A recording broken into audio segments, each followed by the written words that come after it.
Kamusta? Nandito tayo muli para mag-aral ng math. Ang topic natin ngayon ay factoring perfect square trinomials. So ano nga bang ibig nating sabihin kapag sinabi nating i-square natin ang isang number? To square a number, ibig sabihin nun, i-multiply natin ito sa kanyang sarili. Kaya kung meron tayong 5 squared, ibig sabihin nun ay 5 times 5 o 25. Kung iisipin nating mabuti, ito ay kabaliktaran lamang ng paghanap ng square root ng isang perfect square. Narito ang isang halimbawa ng table ng mga perfect squares mula 1 hanggang 400.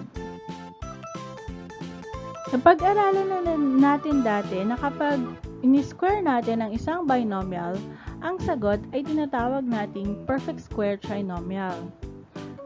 So, balikan natin ito na kung meron tayong isang square binomial o quantity x plus 2 quantity squared, kapag sinimplify natin ito, so una, hinahanap natin square ng first term which is x squared, and then, hinahanap natin yung twice sa product of the two terms which is x times 2 times 2 which is 4x, and finally, hinahanap din natin yung square of the second term which is 4. So, itong polynomial na to, x squared plus 4x plus 4 ay matatawag nating perfect square trinomial. At dahil dito, natural lamang na kapag pinactor out natin ang isang perfect square trinomial, ang sagot natin ay isang square of a binomial. Paano nga ba natin malalaman kung ang isang polynomial ay perfect square trinomial? So, maaari tayong gabayan ng tatlong tanong na ito na pwede nating itanong sa ating sarili habang sinusuri natin ang isang polynomial.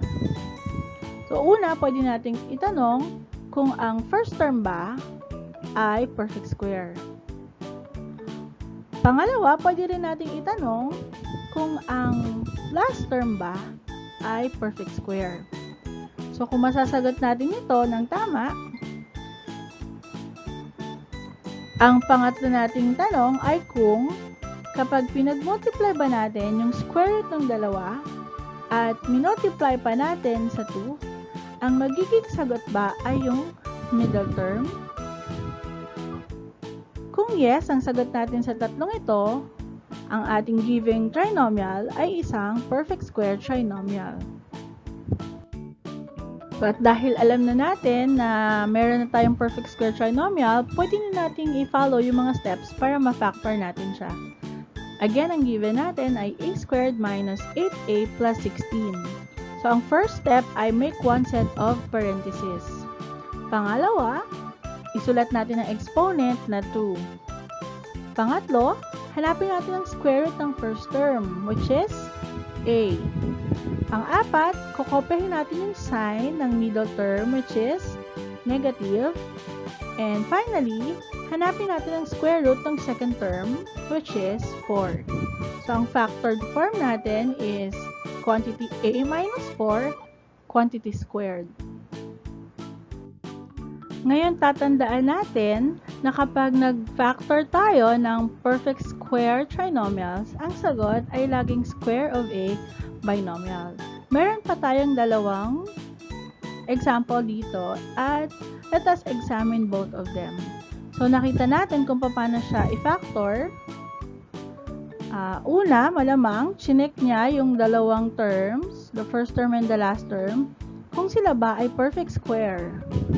So, kung sila ay perfect square, kapag pinag-multiply ba natin yung kanilang square root at i-multiply ulit natin sa 2, ang magiging sagot ba ay yung middle term.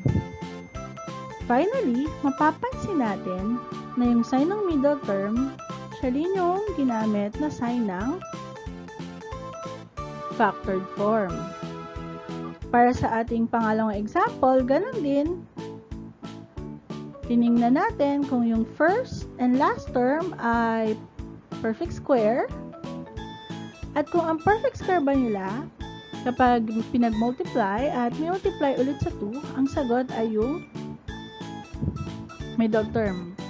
Again, pansinin natin na kung ano yung sign ng middle term, yun din ang sign na ginamit dun sa ating binomial na factored form. So, ang middle term, mapapansin natin na pwede siyang naging positive, pwede rin maging negative, pero lagi nating tatandaan na yung last term is always positive. So, it's one of the requirements para ma-consider natin na perfect square siya ay positive yung ating last term. So, salamat! Sana may natutunan kayo kahit kaunti at hanggang sa muli!